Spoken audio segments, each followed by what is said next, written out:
सुशांत मामले में सीबीआई ने केस दर्ज कर लिया और जांच टीम भी बना दी गई। बिहार के डीजीपी गुप्तेश्वर पांडे ने सुशांत केस में सीबीआई का सहयोग करने का भरोसा दिया। सुशांत केस की जांच के लिए मुंबई गई बिहार पुलिस की टीम पटना लौट आई। सुशांत के पिता के वकील ने सुशांत की बेल्ट से गला दबाकर हत्या का शक जताया और मुंबई पुलिस की जांच पर सवाल खड़ा किए। जम्मू कश्मीर में गिरीश चंद्र मुर्मू के इस्तीफे के बाद मनोज सिन्हा को नया उपराज्यपाल बनाया गया। सूत्रों के मुताबिक उपराज्यपाल के पद से इस्तीफे के बाद गिरीश चंद्र मुर्मू को अगला सीएजी बनाया जा सकता है। राजस्थान में बीएसपी विधायकों के कांग्रेस में शामिल होने पर हाईकोर्ट 11 अगस्त को फैसला सुनाएगी। जम्मू कश्मीर में 504 अलगाववादी नेताओं को रिहा कर दिया गया, जिन्हें पिछले साल आर्टिकल 370 हटाए जाने के बाद हिरासत में लिया गया था। सुप्रीम कोर्ट से विजय माल्या केस से जुड़ी फाइल गायब होने पर अदालत ने नाराजगी जताई और रजिस्ट्री के अधिकारियों से पूछताछ के निर्देश दिए। पीएनबी घोटाले के आरोपी नीरव मोदी को लंदन की अदालत से राहत नहीं मिली और उनकी न्यायिक हिरासत 27 अगस्त तक बढ़ा दी गई। अहमदाबाद के कोरोना अस्पताल में लगी आग में 8 मरीजों की मौत के बाद मुख्यमंत्री ने जांच के आदेश दे दिए। जम्मू कश्मीर के कुलगाम में आतंकियों ने बीजेपी सरपंच की गोली मारकर हत्या कर दी। राम मंदिर भूमि पूजन पर पाकिस्तान के बयान पर भारत ने पलटवार किया और पाकिस्तान को भारत के अंदरूनी मामलों में दखल न देने की सलाह दी। सेना प्रमुख मनोज मुकुंद नरवणे असम के तेजपुर पहुंचे। अपने 2 दिनों के दौरे में वो अरुणाचल भी जाएंगे। वहां एलएसी के ताजा हालात की जानकारी लेंगे। चीन के मामले में राहुल गांधी ने फिर पीएम पर झूठ बोलने का आरोप लगाया और इसके लिए उन्होंने रक्षा मंत्रालय के दस्तावेजों का हवाला भी दिया। राहुल गांधी ने बिहार कांग्रेस के नेताओं से वीडियो कॉन्फ्रेंसिंग के जरिए एक बैठक की, जिसमें विधानसभा चुनाव की तैयारियों पर चर्चा की गई। देश में पिछले 24 घंटों में कोरोना के रिकॉर्ड 56,000 से ज्यादा नए केस सामने आए। केंद्र सरकार ने कोरोना से निपटने के लिए राज्यों को 890 करोड़ रुपए का पैकेज जारी कर दिया। जम्मू कश्मीर के पूर्व वित्त मंत्री अब्दुल रहीम के बेटे हिलाल के ठिकानों पर ईडी ने छापेमारी की और बैंक धोखाधड़ी के आरोपों पर जानकारी जुटाई। महाराष्ट्र के पालघर में साधुओं की हत्या पर सुप्रीम कोर्ट ने राज्य सरकार से जवाब मांगा और पूछा कि घटना के वक्त मौके पर मौजूद पुलिस वालों पर क्या कार्रवाई हुई। आरबीआई ने ब्याज दरों में कोई बदलाव नहीं किया। राजस्थान में श्रीगंगानगर पुलिस ने अंतर्राष्ट्रीय सीमा के पास कार में घूम रहे 3 विदेशी नागरिकों को पकड़ लिया, जिसके बाद उनसे पूछताछ की गई। खबर है कि दिल्ली के लाल किले में होने वाले स्वतंत्रता दिवस समारोह में इस बार 1500 मेहमान ही शामिल होंगे, जिनमें कोरोना की लड़ाई में जुटे पुलिस और एमसीडी के कर्मचारी भी शामिल किए जाएंगे। खबर है कि कोरोना संकट के बीच 15 अगस्त को राष्ट्रपति भवन में होने वाले एट होम कार्यक्रम में बदलाव होगा और इस बार 100 से भी कम मेहमानों को ही बुलाए जाने की संभावना है। प्रधानमंत्री मोदी कल एक कार्यक्रम को संबोधित करेंगे, जिसमें नई शिक्षा नीति पर बात होगी। कोरोना संकट में 11 राज्यों के कुछ छात्रों ने सुप्रीम कोर्ट में एक याचिका दाखिल की, जिसमें इंजीनियरिंग और मेडिकल कॉलेजों में दाखिले के लिए होने वाली परीक्षा रद्द करने की मांग की गई। रेलवे सुबह से किसान विशेष पार्सल ट्रेन की शुरुआत करेगी, जिससे जल्द खराब होने वाली सब्जियां और फल बाजार पहुंचाए जाएंगे। लॉकडाउन की वजह से पाकिस्तान में फंसे 118 भारतीय अगले हफ्ते देश लौटेंगे। मशहूर लेखिका और समाज सेविका सादिया दहलवी का कैंसर की लंबी बीमारी से दिल्ली में निधन हो गया। दिल्ली के सीएम अरविंद केजरीवाल रेप की शिकार बच्ची से मिलने एम्स पहुंचे और 10 लाख की मदद देने का ऐलान किया।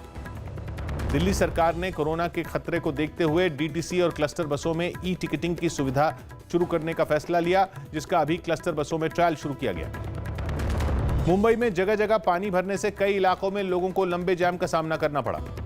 मुंबई में इस सीजन में 81% से ज्यादा बारिश होने का दावा किया गया।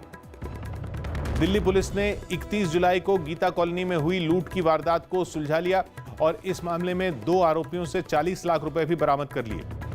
दिल्ली सरकार ने होटल, जिम और हफ्ते में लगने वाले बाजार खोलने के लिए फिर उपराज्यपाल से मंजूरी मांगी। बॉम्बे हाईकोर्ट ने भारी बारिश की वजह से सभी मामलों की सुनवाई फिर टाल दी। मुंबई के प्रभाव देवी इलाके में एक इमारत का हिस्सा गिर गया। हालांकि राहत की बात यह रही कि इसकी चपेट में भी कोई नहीं आया। यूपी के सीएम योगी आदित्यनाथ शनिवार को नोएडा पहुंचेंगे, जहां वो कोरोना अस्पताल का उद्घाटन करेंगे। राजस्थान सरकार ने राज्य में कुछ नियम बदल दिए, जिसके बाद अब पूर्व सीएम वसुंधरा राजे को सरकारी बंगला खाली नहीं करना पड़ेगा। खबर है कि कानपुर पुलिस हत्याकांड में एसआईटी को जांच रिपोर्ट देने के लिए 30 अगस्त तक मोहलत मिल सकती है। मध्य प्रदेश सरकार ने सभी होटल और रेस्टोरेंट को रात 10 बजे तक खोलने की इजाजत दे दी, लेकिन रविवार को ये बंद रहेंगे। हरियाणा सरकार ने रोडवेज की बसों को नियमों के साथ चलाने के आदेश जारी कर दिए। हरियाणा के रोहतक में भूकंप के झटके महसूस किए गए, जिसकी तीव्रता 2.9 रही। मौसम विभाग ने मध्य प्रदेश में कल सुबह से भारी बारिश की चेतावनी दी। मध्य प्रदेश सरकार में मंत्री तुलसी सिलावट के परिवार के एक और सदस्य को कोरोना हो गया, जिसके बाद उनके सरकारी मकान को सील कर दिया गया। जेडीयू नेता केसी त्यागी के परिवार के एक सदस्य को कोरोना हो गया, हालांकि उनकी रिपोर्ट नेगेटिव आई। उत्तर प्रदेश के कानपुर में 26 पुलिस वालों को कोरोना हो गया। दिल्ली के पास गाजियाबाद में पुलिस वालों को अब घरेलू कार्यक्रमों पर छुट्टियां मिलेंगी ताकि कोरोना संकट में उनका तनाव कम हो सके। हरियाणा के सिरसा में रोडवेज की बस लेकर फरार हुए तीनों आरोपियों को पुलिस ने पकड़ लिया।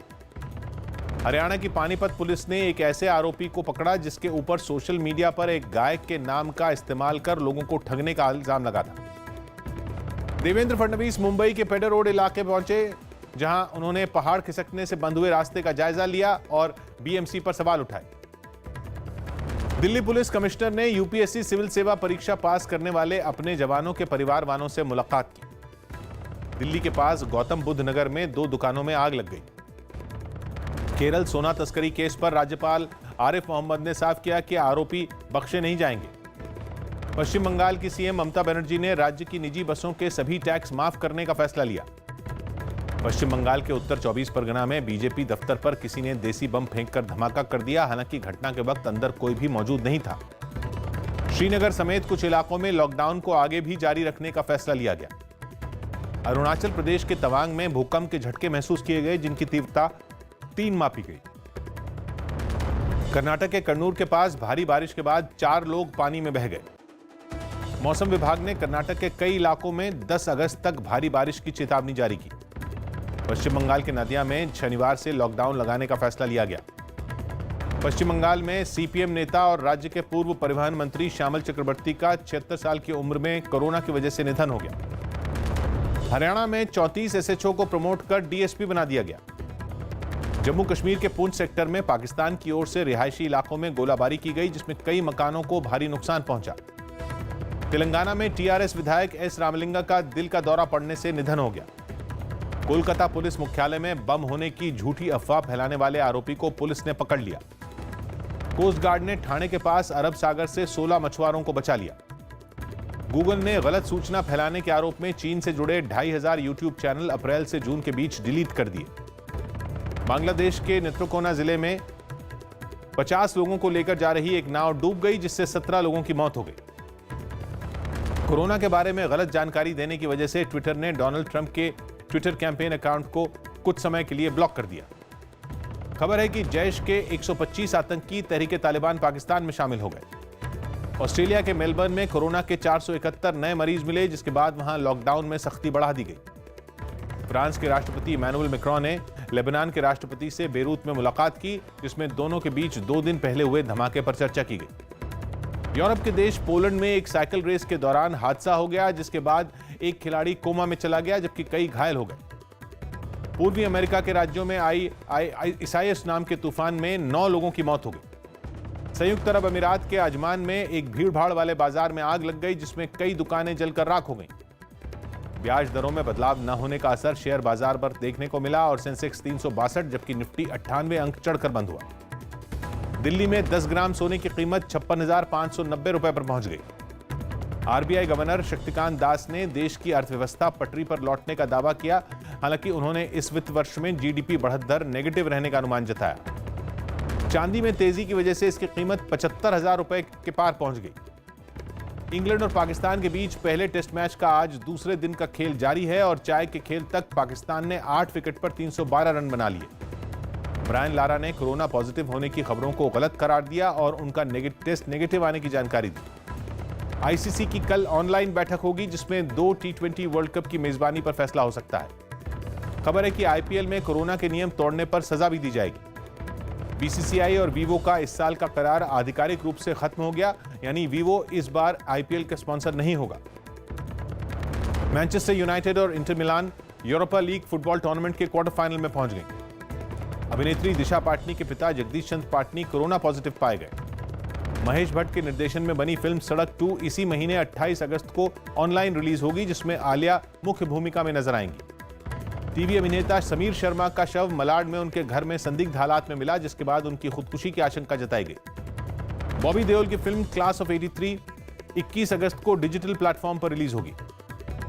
अभिनेता सूरज पंचोली ने खुद पर लगे सभी आरोपों को गलत करार दिया और उनका दावा है कि वो न तो कभी दिशा सालियान से मिले और न ही उनके साथ कोई पार्टी की।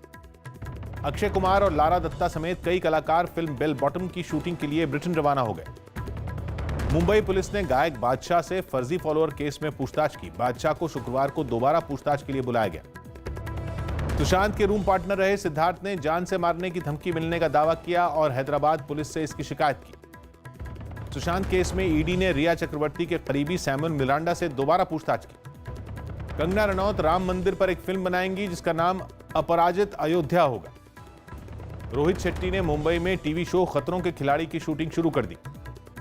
राणा रघुपति और मिहिका बजाज की 8 अगस्त को होने वाली शादी की रस्में शुरू हो गई। पहलाज निहलानी अयोध्या की कथा नाम की फिल्म बनाएंगे जिसकी शूटिंग 21 नवंबर से शुरू होगी।